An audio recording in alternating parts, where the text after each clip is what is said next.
Mari kita berdoa. Bapa dalam surga, kami mau buka hati kami, pikiran kami untuk menerima kebenaran daripadamu.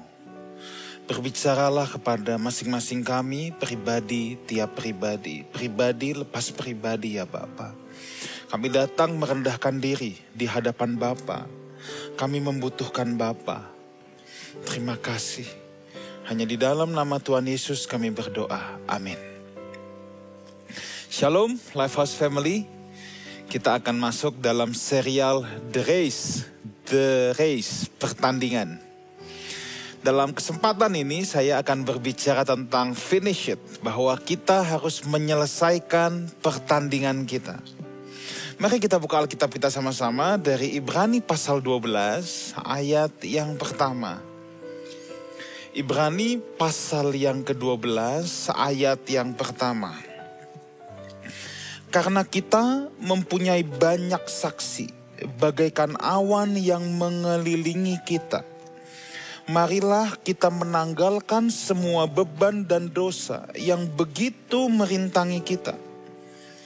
Dan berlomba dengan tekun dalam perlombaan yang diwajibkan bagi kita. Saudaraku, setiap kita memiliki sebuah race yang telah Tuhan sediakan. Memiliki sebuah pertandingan yang Tuhan telah sediakan. Menariknya gini saudara, rute setiap kita itu beda-beda. Tetapi tujuan dari semua pertandingan setiap kita itu sama.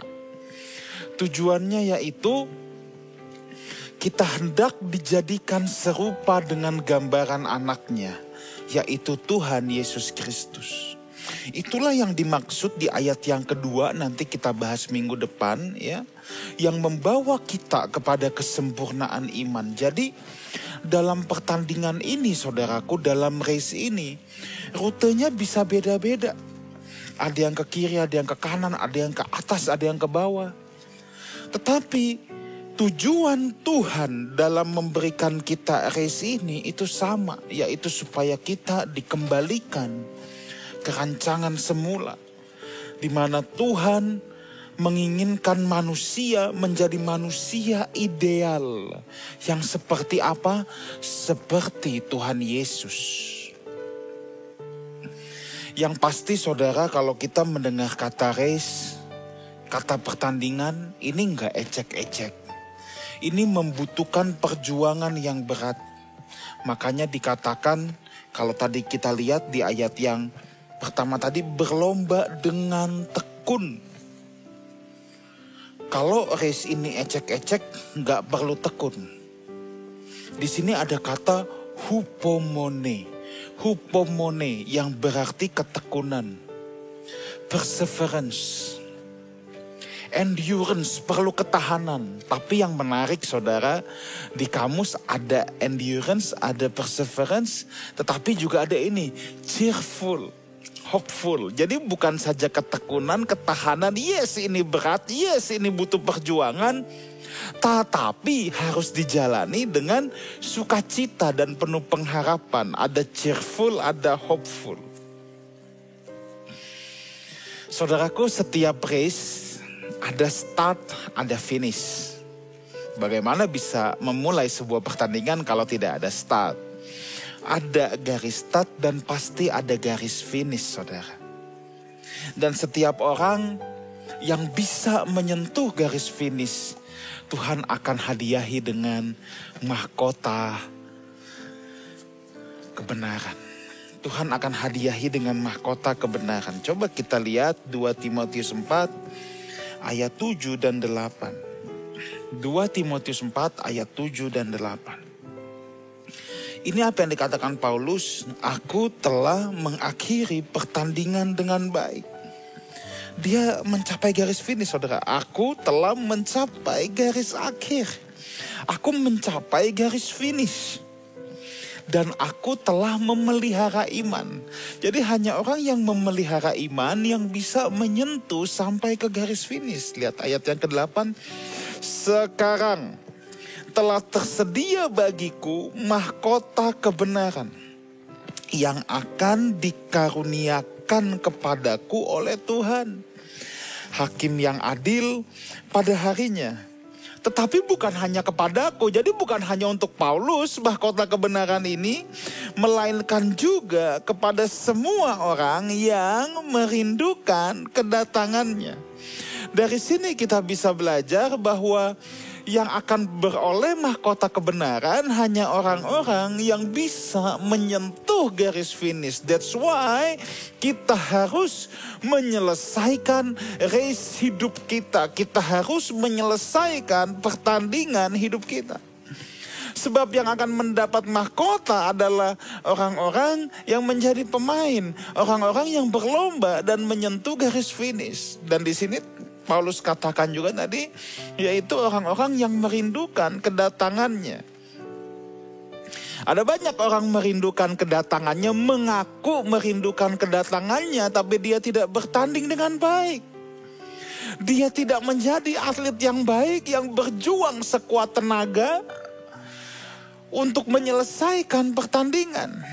Ada orang yang cuma jongkok-jongkok, santai-santai, tidur-tidur, tapi menghayal, dia bilang aku menantikan kedatangan Tuhan. Itu halu, saudara. Itu halu. Halusinasi. Orang yang menantikan kedatangan Tuhan dengan serius, dia pasti menyelesaikan pertandingannya dengan baik. Jadi sekali lagi, kalau khotbah minggu lalu saya sudah katakan tentang God's Ambassador ya saudara, untuk refreshment saja. Kita ini duta besar Allah. Jangan sampai kita gagal tugas terus mau menjadikan surga tempat pelarian. Kita harus bertugas sebaik-baiknya. Dalam koridor ini kalau digunakan perumpamaan atlet, kita harus berlari, kita harus bertanding sebaik-baiknya. Kita bukan atlet yang kalah, saudara. Kita harus jadi pemain yang menang. Kita harus jadi pemain yang menang. Itulah orang yang merindukan kedatangan Tuhan dengan benar. Jadi jangan karena kita keok, kita kalah, kita nggak bisa menyentuh garis finish, terus kita berkata, aku merindukan kedatangan Tuhan. Itu halu, saudara. Tidak ada mahkota untuk orang-orang yang seperti itu. Kita harus bertanding sebaik-baiknya. Nah sekarang gini saudara, bagaimana supaya kita bisa menyelesaikan pertandingan kita dengan baik? Bagaimana supaya kita bisa finish our race dengan baik? Ada 4 hal. Yang pertama, konsisten dengan hal yang mendasar.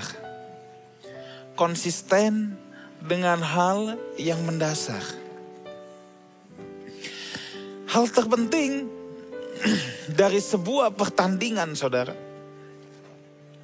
adalah gini, stick with basic and consistent on it. Stick pada basic, konsisten pada hal mendasar, ya.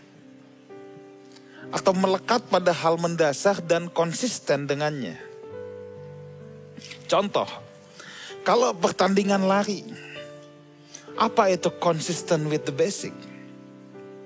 Ikat tali sepatu. Ya, ini basic. Tapi kalau orang tidak mengerjakan ini, dia bisa berbahaya, bisa terjungkal, dan dia tidak bisa menyelesaikan pertandingan dengan baik. Kalau dia tidak mengikat tali sepatunya.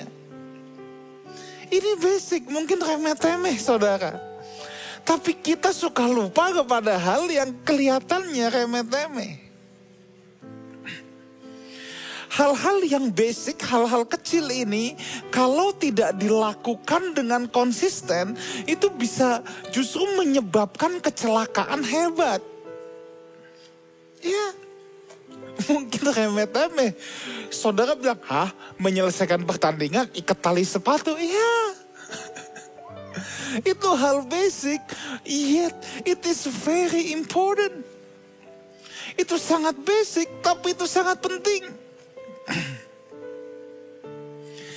Tanpa hal yang mendasar ini, wah bisa-bisa celaka saudara. Makanya kalau saudara lihat pertandingan sepak bola, kalau talinya lepas cepet-cepet diikat. Itu memang basic, lebih baik dia stop dulu, dia jongkok, ikat tali sepatunya, pastikan hal yang mendasar itu tetap benar. Sebab kalau hal yang mendasar itu tidak benar, itu bisa mendatangkan sebuah malapetaka. Nah, persoalan dengan kehidupan kekristenan kita suka melupakan hal-hal yang mendasar. Kita coba hal yang fancy, kita coba hal yang complicated, dan kita lupakan hal yang paling basic. Dan ini yang menjadi persoalan saudara, ya. Makin rumit, makin sulit kita menjalani pertandingan ini. Keep it simple. Jangan sampai seperti orang Farisi dan ahli Taurat. Kalau saudara melihat Alkitab saudara tentang orang Farisi dan ahli Taurat saudara, apa sih yang Tuhan Yesus tentang? Tuhan Yesus tidak pernah menentang Taurat saudara. Tuhan Yesus tidak pernah menentang perjanjian lama. Itulah sebabnya Tuhan katakan kalau ada satu orang yang meniadakan bagian yang paling kecil aja dari hukum Taurat ini, ia akan menduduki tempat yang paling rendah dalam kerajaan sorga. Tapi apa yang seringkali Tuhan tentang dari orang Farisi dan ahli Taurat? Bukan hukum Tauratnya, bukan. Tetapi mereka senang membuat penafsiran-penafsiran, membuat Taurat itu menjadi complicated dan rumit. Dan menyulitkan orang lain. Itu yang Tuhan bilang, kamu menaruh beban pada punggung orang lain. Ini yang jadi persoalan. Tetapi mereka, ahli Taurat, orang Farisi, sampai cuci tangan aja diurusin. Tapi hal yang paling mendasar, hal yang paling basic dia lupakan. Itu apa? Belas kasihan. Makanya Tuhan katakan, yang kuinginkan belas kasihan. Bukan persembahan, bukan korban dulu. Oh, bukan persembahan dan korban salah. Tapi tanpa hal yang mendasar ini, tanpa belas kasihan, korban dan persembahan pun sia-sia. Orang Farisi ahli Taurat sangat cakap. Sampai Tuhan bilang lada jinten juga dipersepuluhin. Tapi hal yang paling mendasar mereka lupakan. Saya khawatir banyak orang Kristen kalau ngomong udah tinggi banget. Sorga terus, oh baik kita punya kerinduan sorga. Kita punya kehausan akan itu hal yang baik. Tapi jangan sampai kita ngomong tinggi ke atas, kemudian hal yang paling mendasar, hal yang paling basic justru kita lupa, kita abaikan. Di situ akan terjadi permasalahan saudara, ya. Saudara pernah ketemu orang kalau ngomong udah hebat banget, udah kayak terbang. Oh, sampai kita kalau ketemu dia kita lihat kakinya ini masih nyentuh lantai gak ya? Jangan-jangan dia jalan udah 5 cm di atas lantai. Sampai kalau dia lewat teman-teman bilang, malaikat lewat. Tapi kita lihat kelakuan sehari-harinya gimana? Sama pasangannya gimana? Kejujurannya gimana? Sikapnya terhadap uang gimana? Jangan sampai kita complicated, kita cakap ngomongin doktrin yang rumit, kita cakap bicara sorga, kita cakap ngomong ini itu, tapi kepada hal yang mendasar, kita lupa. Kita lalai, kita tinggalkan. Ini yang membuat kita sulit untuk menyelesaikan pertandingan ini. Ada banyak hal basic dalam kekristenan. Saudara boleh belajar doktrin yang hebat, saudara boleh belajar doktrin yang complicated, but please, you have to stick with basic and consistent on it. Mengasihi Tuhan, itu hal basic. Mengasihi sesama, itu hal basic. Ya, jangan mengasihi sesama ada embel-embelnya. Ini hal-hal basic. Daily devotion, menyediakan waktu buat Tuhan, itu hal yang basic. kejujuran itu hal yang basic. Apa yang diucapkan sama dengan apa yang dilakukan itu hal basic. Jadi saudara boleh bicara yang complicated, saudara boleh bicara yang hebat-hebat, yang wow, yang fantastis. Tapi pesan saya untuk kita bisa menyelesaikan pertandingan ini, stick with basic. Kita jangan meninggalkan, jangan lalai kepada hal-hal yang basic. Menanggalkan beban dan dosa yang tadi kita baca, itu juga hal yang basic dalam pertandingan. Kita jauhkan diri kita dari hal-hal yang melukai hati Tuhan, saudara. This is the basic things. Hal yang kedua, untuk kita bisa menyelesaikan pertandingan ini, saudara ya, miliki tujuan yang jelas. Miliki tujuan yang jelas. Rute sebuah pertandingan itu sudah dirancang sebelum pertandingan itu dimulai.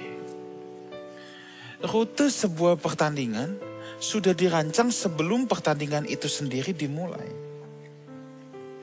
Kita punya race kita masing-masing dalam hal ini. Dan saya harus tekankan kepada saudara, dalam pertandingan iman, kita tidak berkompetisi dengan orang lain.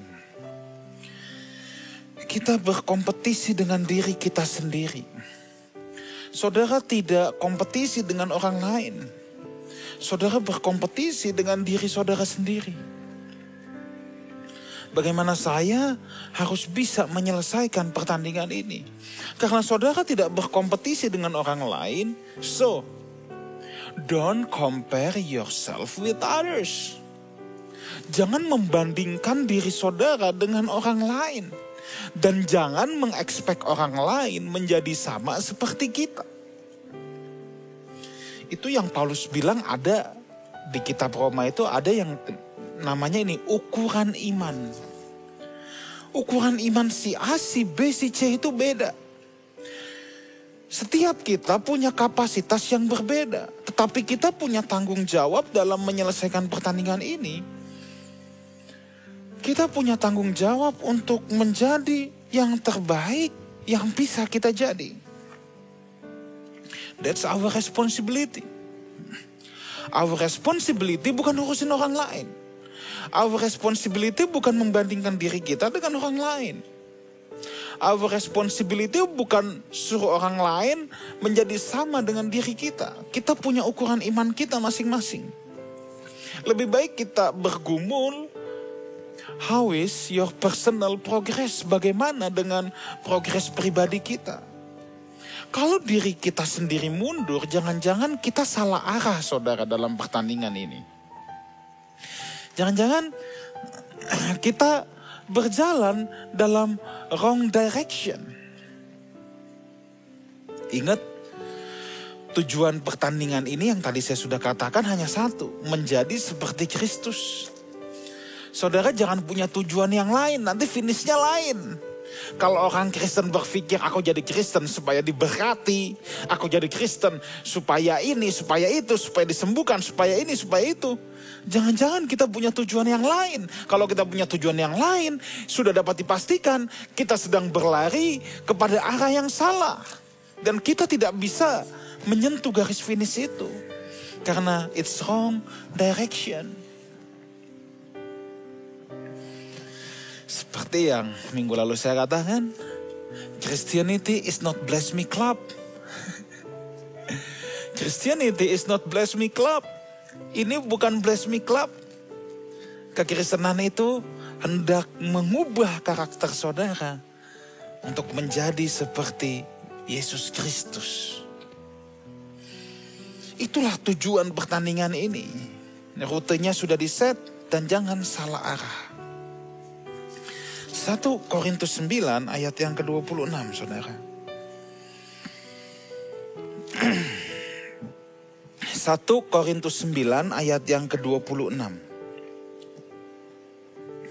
Sebab itu aku tidak berlari tanpa tujuan. Dan aku bukan petinju yang sembarangan saja memukul.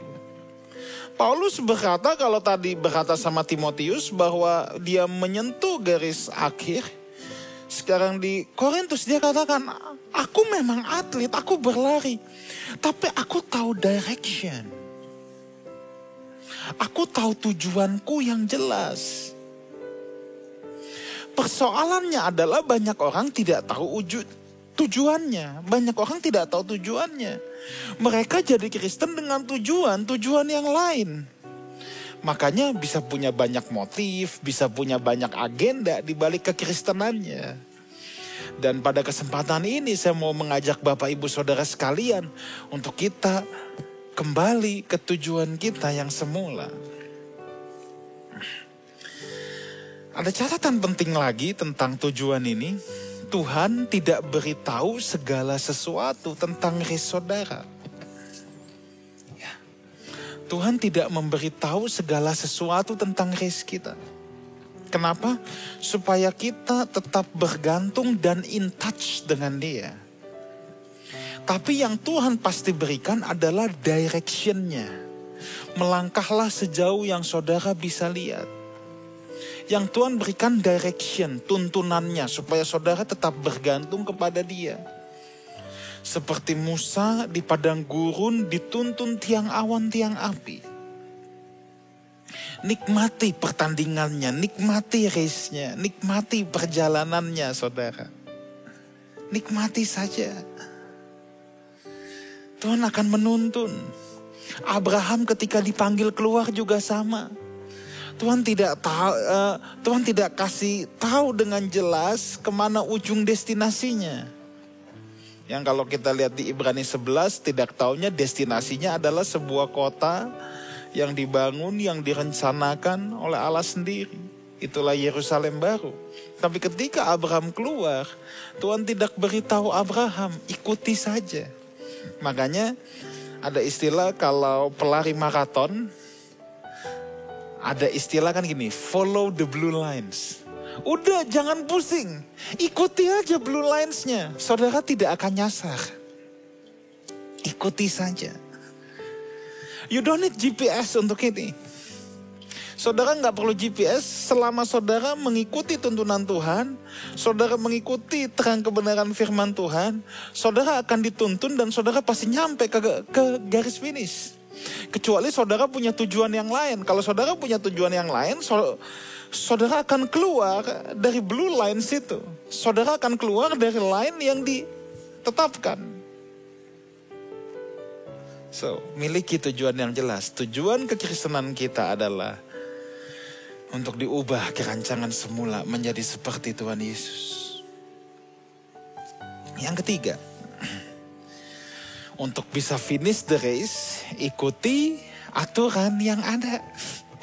Ikuti aturan yang ada. 2 Timotius pasal yang kedua ayat yang kelima. 2 Timotius pasal yang kedua ayat yang kelima.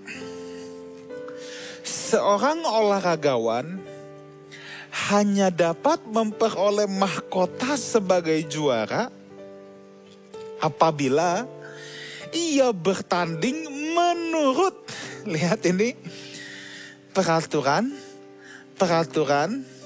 olahraga. Kunci di sini adalah disiplin. Don't try the shortcut. Jangan mau jalan pintas. You will be disqualified. Saudara akan didiskualifikasi. Saya ingat saudara, dulu waktu saya masih SMP, saya paling sebel kalau ke lapangan banteng terus lari. Saya sekolah di pintu air, itu dekat lapangan banteng, kita tinggal nyebrang. Hampir tiap minggu ke lapangan banteng. Kalau udah lari keliling saudara, kan badan saya besar, capek saudara lari. Saya paling sebel kalau disuruh lari. Dulu masih nakal saudara. Saya selalu suruh teman-teman saya distract guru olahraga saya. Supaya apa? Diajak ngobrol lalu saya motong saudara. Dan kalau full lap itu 400 meter. Kalau Guru olahraga sudah didistract, diajak ngobrol seru sama teman-teman saya cepet-cepet langsung motong di tengah. Jadi saya nggak perlu ke ujung. Itu nakal, saudara ya. Kalau dalam pertandingan itu akan langsung didiskualifikasi. Enak aja mau motong jalan. Ikuti aturan yang ada. Hidup Kristen itu butuh kedisiplinan. Menyediakan waktu harian dengan Tuhan, itu butuh kedisiplinan. Awalnya tidak menyenangkan. Tetapi kalau saudara sudah menyadari bahwa akhirnya memang yang bisa mengisi rongga kosong dalam hidup saudara hanya Tuhan. Saudara akan menemukan waktu bersama Tuhan sebagai waktu yang menyenangkan. Bukan lagi waktu yang menyebalkan, tetapi waktu yang menyenangkan. Sama saudara. Ketika orang pertama kali berolahraga, pasti menyebalkan saudara. Kebetulan kita suka jalan pagi di PIK. Saya kalau nggak sempat jalan pagi, biasa saya treadmill sendiri. Saya ingat waktu awal-awal itu hal yang menyebalkan. Tetapi ketika kita menjalani terus dengan disiplin, kita akan menemukan, no, ini tidak menyebalkan, ini menyenangkan. Ini hal yang menyenangkan justru, bukan hal yang menyebalkan saudara ya. Ini hal yang menyenangkan. Badan kita lebih fit, pikiran kita lebih fresh dan lain sebagainya. Kita kembali ke 1 Korintus tadi, pasal 9. Ayat yang ke-25. Tiap-tiap orang yang turut mengambil bagian dalam pertandingan, menguasai dirinya dalam segala hal. Ya, menguasai dirinya dalam segala hal. Mereka berbuat demikian untuk memperoleh suatu mahkota yang fana, tetapi kita untuk memperoleh suatu mahkota yang abadi. Menguasai diri dalam segala hal itu perlu disiplin saudara. Atlet tidak bisa menuruti emosinya. Dia kesel, dia tinju pemain lain. You out from the game. Itu nama tidak ada penguasaan diri. Saya ingat di Piala Dunia tahun berapa itu. Yang Zinedine Zidane, ketika dia kesal, dia tidak bisa mengontrol dirinya, ditanduk Materazzi. Marco Materazzi itu final Piala Dunia tahun berapa saudara? 2006 atau 2010, saya lupa. Tapi yang jelas, ketika seorang pemain bintang sekalipun padahal sudah tampil cemerlang sepanjang pertandingan bahkan mencetak gol, tetapi ketika tidak bisa menguasai diri, menuruti emosi, dihajar pemain lain, you out. Sebab ada aturan. Di sini juga sama. Tidak peduli seberapa pandai saudara, seberapa bertalenta saudara, seberapa berkarisma saudara, seberapa saudara pintar omongin doktrin. Tapi kalau saudara tidak bisa menguasai diri, saudara akan didiskualifikasi oleh Tuhan. It doesn't matter, saudara bisa hafal Alkitab, baca bulak-balik, khotbah puluhan kali, ratusan kali, 1 bulan, tidak peduli. But if you cannot control yourself, kalau saudara tidak punya kedisiplinan, kalau saudara tidak mengikuti aturan yang ada yang Tuhan tetapkan, you are disqualified. Itu sebabnya talenta hebat tanpa disiplin penguasaan diri akan menghancurkan kita. Ada orang yang pandai cari uang, wah itu kan juga talenta, that's skill.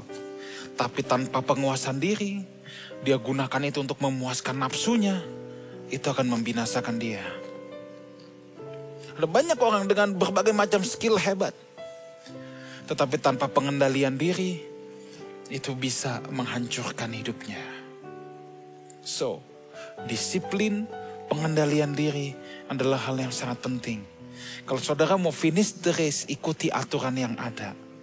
Hanya orang yang disiplin, yang bisa mengendalikan diri, yang bisa mengikuti aturan yang ada. Jadi saya ulangi yang pertama tadi. Konsisten dengan hal yang mendasar, stick with basic and consistent on it. Yang kedua, miliki tujuan yang jelas. Yang ketiga, ikuti aturan yang ada dengan disiplin dan penguasaan diri. Yang keempat, yang terakhir, ini sangat penting juga. Enjoy your race, enjoy your journey. Pertandingan iman ini saudara harus jalani dengan cheerful, dengan hopeful. Yang tadi kita baca. Ya, yang tadi kita baca saudara ya. Memang ada endurance, hupomone itu ada endurance, ada ketahanan, ada perseverance, ada ketekunan, tapi juga cheerful and hopeful. Kenapa kita harus jalani ini dengan enjoy? Seorang olahragawan yang baik, saya sangat senang ketika Paulus seringkali menggunakan olahragawan. Seorang olahragawan yang baik, saudara, dia bukan hanya bisa melakukan pertandingan atau menjalankan pertandingan, but they have to enjoy it. Mereka harus bisa menikmati game itu. Kalau mereka tidak bisa menikmati game itu, if they don't love the game, mereka akan sulit menyelesaikan pertandingan itu dan tidak akan bisa tampil maksimal. Memang kekristenan itu pikul salib sangkal diri, saya paham itu. Yet, kalau saudara menjalaninya dengan 5L, lemah, letih, lesu, loyo, lunglai, ya, nanti jadi kayak orang Farisi, saudara. Berpuasa tapi muram. Jalani kekristenanmu dengan sukacita. Yes, kita harus pikul salib, yes, kita harus sangkal diri. Tapi kita tidak boleh kehilangan the cheerful itu. Jadi saudara jangan mengukur orang makin murung makin rohani. Kan ada orang yang kayak lesu terus. Tampaknya sedih terus, kayak berbeban berat terus. Itu bukan tanda dia rohani, saudara. Ikut Tuhan memang berat. Oh iya, berat. Tapi saudara tidak boleh kehilangan joyful ini. Tuhan Yesus juga gak murung kok. Para rasul juga gak murung. Jalani dengan sukacita, jalani dengan penuh pengharapan. Kenapa kita bisa sangkal diri, pikul salib, yet kita harus tetap sukacita. Itulah yang Tuhan katakan, sukacita damai sejahtera yang kuberikan itu berbeda dengan apa yang dunia berikan. Kalau saudara menikmati damai sejahtera dari atas, sukacita dari sorga, sekalipun saudara harus pikul salib, sangkal diri, saudara tetap bisa menjalani kekristenan saudara dengan cheerful and hopeful. Ya, jadi kekristenan adalah sebuah jalan hidup yang harus dijalani dengan sukacita. Nah, alasan kita bersukacita tentu bukan karena fasilitas, bukan jabatan, bukan kekayaan. Kalau orang bersukacita karena fasilitas, one day fasilitasnya tidak ada, dia murung. Kalau orang bersukacita karena kekayaan, satu kali kekayaannya diambil seperti Ayub, dia murung. Tapi kita harus bersukacita karena pribadi Tuhan itu sendiri. So, learn to enjoy what you have. Do not compare with others. Setiap kita punya race yang berbeda-beda, saudara. Yang tadi saya katakan di awal. Just enjoy your race. Nikmati pertandingan saudara. Jangan compare dengan orang lain. Ada orang yang gak bisa enjoy hidupnya. Karena dia selalu membandingkan dirinya dengan orang lain. Si A udah ke Eropa, aku belum. Ya, siapa suruh compare dengan orang lain. Si B sudah naik Mercy, saya juga naik Mercy tapi jendelanya banyak. Itu bis, saudara, bis Mercy. Kalau saudara terus mengcompare saudara dengan orang lain, saudara tidak akan bisa enjoy hidup saudara. Enjoy what you have. Enjoy pertandingan saudara. Kita gak perlu compare diri kita dengan orang lain. Kita gak perlu bilang, dia sih enak, udah bisa begini, punya ini, punya itu. No, just enjoy what you have. Dengan demikian, saya berdoa setiap kita bisa menyelesaikan pertandingan dengan baik. Punya rasa cukup, saudara. Jadi stick with basic and consistent on it. Punya tujuan yang jelas. Ikuti aturan yang ada. Dan enjoy your race. Saudara harus bisa berkata, I love this game. Kalau saudara tidak menyenangi hidup saudara sendiri, bagaimana saudara bisa menjalankan hidup saudara dengan baik? Bagaimana saudara bisa berlari dengan baik, bisa menjadi olahragawan yang baik dalam hal ini? Bagaimana saudara bisa menjalani pertandingan iman saudara dengan baik? Kalau saudara tidak enjoy, saudara tidak menikmatinya. So, enjoy your life. But in God, saudara enjoy karena pribadi Tuhan itu sendiri. Bukan karena apa fasilitas saudara, bukan karena apa yang saudara punya. Tapi saudara enjoy itu karena pribadi Tuhan sendiri. Kalau saudara enjoyment saudara berasal dari Tuhan, baru saudara bisa menikmati apa yang saudara miliki secara proper. Kiranya Tuhan memberkati kita semua. Haleluya. Mari kita berdoa. Bapa dalam sorga, hamba-Mu berhenti berbicara. Aku berdoa supaya setiap kami bisa menyelesaikan pertandingan iman kami, pertandingan hidup kami dengan baik. Bapa, aku berdoa kepada setiap kami yang menyaksikan pemberitaan firman ini. Biar mereka semua boleh dikuatkan, boleh dicelikan mata rohaninya. Dan sekarang, angkatlah kedua belah tangan-Mu dan terimalah berkat Tuhan. Kiranya berkat dari Allah Bapa, cinta kasih karunia dari Tuhan kita Yesus Kristus, dan persekutuan yang indah dan yang manis dengan Roh Kudus menyertai kita semua. Sampai Maranatha, Tuhan Yesus datang untuk yang kedua kalinya, menjemput orang-orang yang hidup berkenan kepadanya. Sama-sama kita katakan, amin. Happy Sunday, God bless you all.